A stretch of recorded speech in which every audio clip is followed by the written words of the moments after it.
So this is our second part of our discussion for prelim.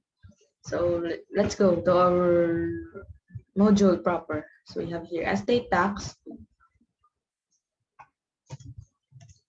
So composition of gross estate. So for the resident or citizen descendant, now let's take note. Resident or citizen doesn't matter if he is an alien or a resident citizen, for as long as he is resident or citizen descendant.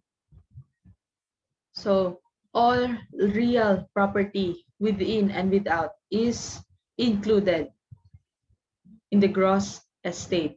All real property, whether that's within the Philippines or located in other countries, if you are resident or a citizen descendant, it will form part of our gross estate.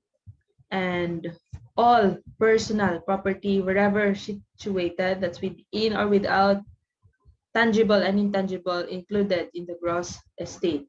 No? Non-resident alien descendant is non-resident and an alien descendant.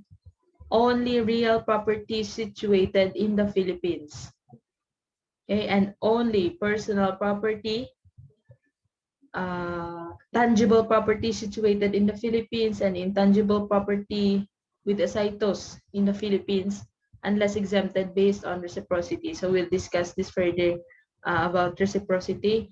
But now to summarize, for resident or citizen descendant, all real property and personal property, whether it's intangible or tangible, located outside or within the Philippines, all are included in the gross estate.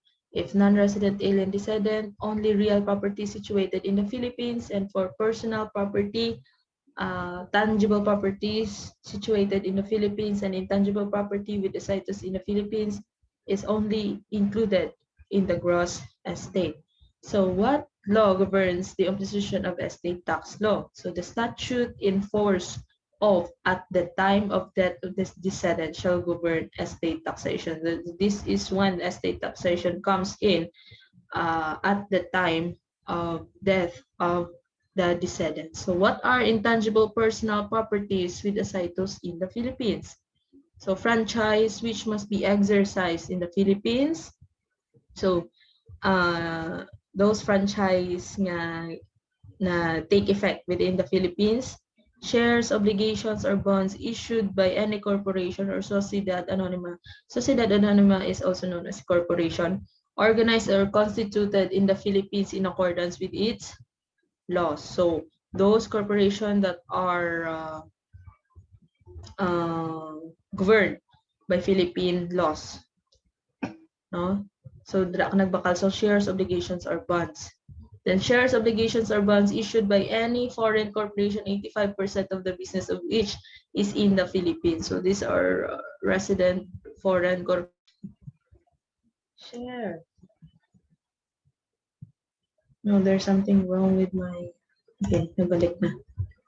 So shares, obligations, or bonds issued by any foreign corporation, 85% of the business of which is in the Philippines.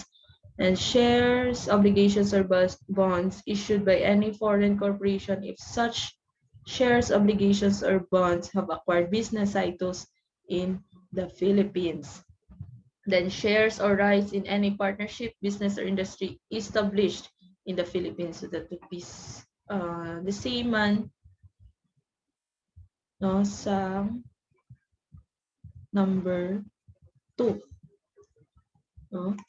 Let's check.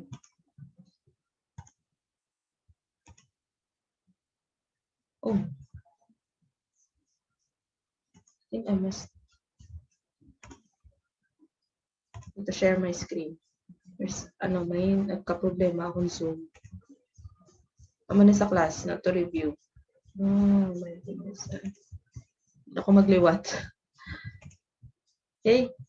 So ito sa franchise which must be exercised in the Philippines, shares, obligations, or bonds issued by any corporation, organized or constituted in the Philippines in accordance with its laws. shares, obligations, or bonds issued by any foreign corporation, 85% of the business of which is in the Philippines. So majority of the business is located in the Philippines if that's a foreign corporation. Then shares, obligations, or bonds issued by any foreign corporation if such shares or obligations or bonds have acquired business situs in the Philippines, shares or rights in any partnership, business, or industry established in the Philippines. That's the same with number 2. Then what is this reciprocity clause? So the descendant at the time of his death was a citizen and resident of a foreign corporation, foreign country, which at the time of his death did not impose a transfer tax or death tax of any character. So in respect of intangible personal property of citizens of the Philippines not residing in that foreign country. So when we speak of reciprocity clause, though something is a ano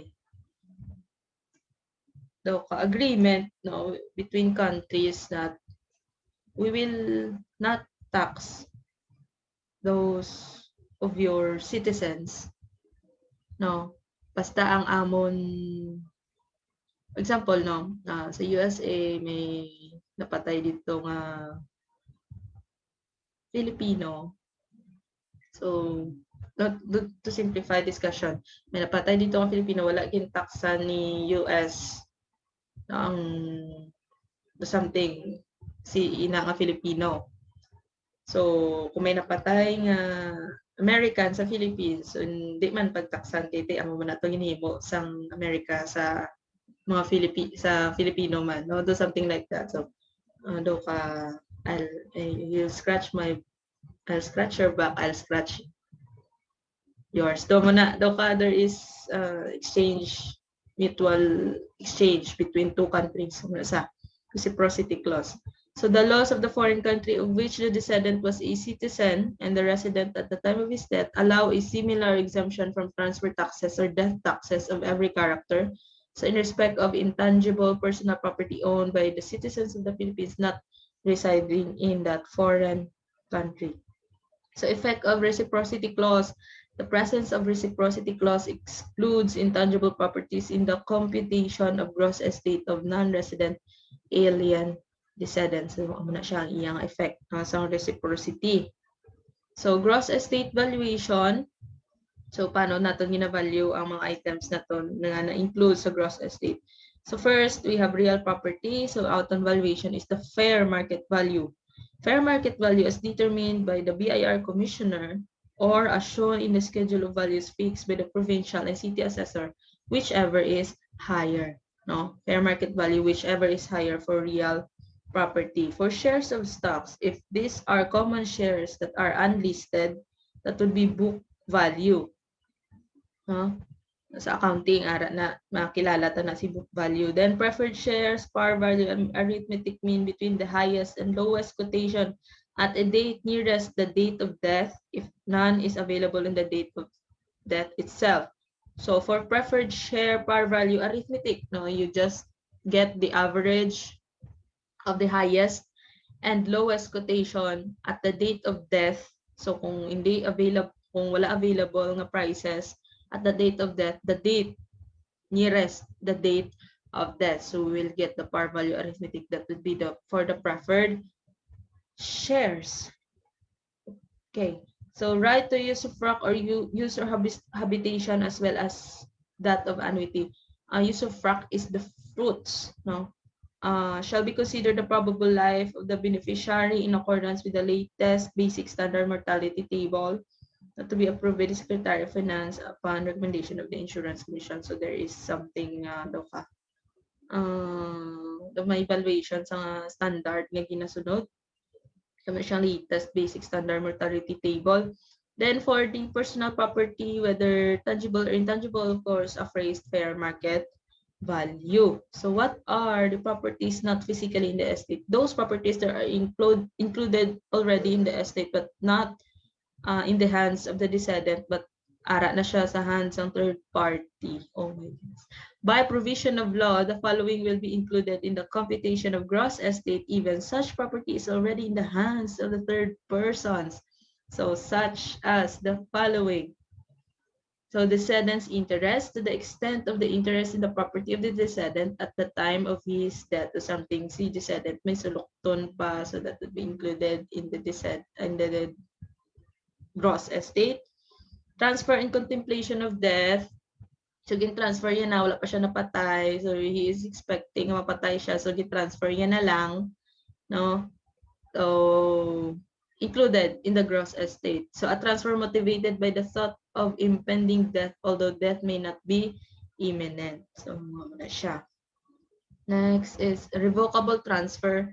A transfer whereby the terms of enjoyment of the property may be altered, amended, revoked, or terminated by the decedent alone or in conjunction with any other person or where any such power is relinquished in contemplation of the decedent's death. It is enough that the decedent had the power to alter, amend, or revoke, though he did not exercise such power. So revocable transfer, something and gin transfer mo na but you can revoke. No, pwede mo siya ma-alter, pwede mo mabawi, no. So muna siya, revocable transfer included in the gross estate. Transfer under general power of appointment.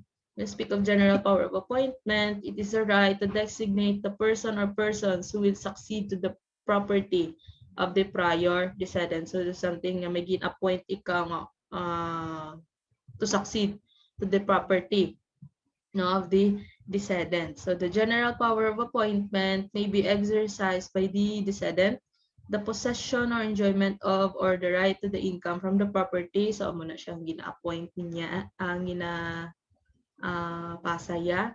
The right either alone or in conjunction with any person to designate the person who shall possess or enjoy the property or the income therefrom. So amo na siyang general power of appointment. Transfers for insufficient consideration. So as the name itself, though transfer siya for insufficient consideration. So the value to be included in the gross estate is the excess of the fair market value of the property at the time of decedent's death. The fair market value at the time of decedent's death over the consideration received. So for example, the property is, the fair market value of the property is 1 million. Then, though ang consideration received is 10,000 lang, no? So that's very insufficient consideration. So hindi siya normal sale bala daw mo na dugin baligya mo but insufficient consideration lang. So difference in fair market value and the consideration received will be included in the gross estate. So for our example, that would be 990,000, no, included sa gross estate. Okay, so this is applicable in cases of transfer in contemplation of death, revocable transfer, and transfer under general power of appointment made for a consideration but is not a bona fide sale for an adequate and full. You can pronounce it bona fide or bona fide, it's the same. Sale for an adequate and full consideration in money or money's worth. So there must be insufficient at the time of transfer and at the time of death. Okay, so proceeds of life insurance taken by the decedent on his own life shall be included in the gross estate if the beneficiary is, so proceeds of life insurance, so si decedent abi may ginahulugan siyang insurance, then sang napatay siya, of course may proceeds siya nga makwa, naka-insured siya with that certain amount, so it will be included in the gross estate if the estate of the decedent, his executor or administrator, so you already know the difference between the executor and administrator, regardless of whether the designation is revocable or irrevocable. So the proceeds of life insurance is included in the gross estate. But a third person other than the estate, executor, administrator, where the designation of the beneficiary is revocable. Otherwise, the proceeds of life insurance will not form part of your gross estate if that third person, no other than the estate, executor, administrator, ang designation niya as a beneficiary is irrevocable. So he must be revocable if third person. So if ang revocable or irrevocable, executor or administrator daw man na siya ang iyang rule, no, for proceeds of life insurance. So excluded proceeds of life insurance from the gross estate are benefits from GSIS by reason of death if that descendant worked for the government agency. So benefits from SSS, no, private company ginubrahan. Benefit from Philippine and US government for war damages. So that will excluded, no, sa gross estate, iyan na yan.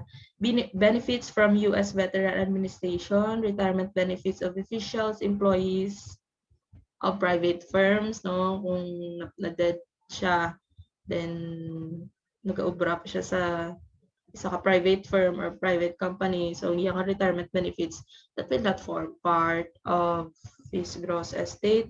Then life insurance proceeds on insurance policy upon his own life where the beneficiary is a third person and the designation is irrevocable. Amot siya kagina, no? Ang beneficiary is a third person and he is revocable, no? Kay may ara na sa insurance kung imo beneficiary is irrevocable or revocable. So if revocable, proceeds sina sa niya life insurance is included in the gross estate, otherwise will not be included in the gross estate. Amo ni siya ang number 6. Then life insurance proceeds on insurance policy or group insurance taken out by the employer on the employee's life regardless of who is the beneficiary in the designation. So ginkwaan sa ni company sa insurance. Hindi iya ang employee itself ang nagpa-insurance. So si company ang nagpa-insurance para sa iyang mga employees. So ang iyang proceeds sang inang insurance ang ginkuha ni company will not form part of your gross estate. Irregardless if the beneficiary is irrevocable or revocable kasi company na iyaang nagkuha. So that ends our discussion. So the remaining parts of the module will be discussed next week. Okay, so thank you and have a nice day ahead.